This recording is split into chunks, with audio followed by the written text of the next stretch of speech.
ধর্ম পাগল কিছু নয়, ধর্ম একজন মানুষের কথা দিয়ে চলে। বলেন তো তার নাম কি? তিনি হচ্ছেন মুহাম্মদ সাল্লাল্লাহু আলাইহি সাল্লাম। এই কথাটা সবসময় মনে রাখবেন।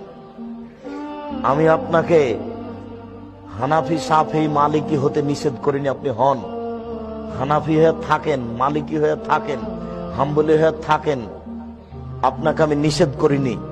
কিন্তু বিচারের মাঠে যখন আপনি বলবেন আমার ইমাম আবু হানিফা রাহিমাহুল্লাহ, তখন যদি উনি বলেন না না না না আমি কাউকে এই কথা বলিনি, আমাকে মেনে চলো এই কথা আমি কাউকে বলিনি, যদি এরকম বলেন তাহলে কি হবে?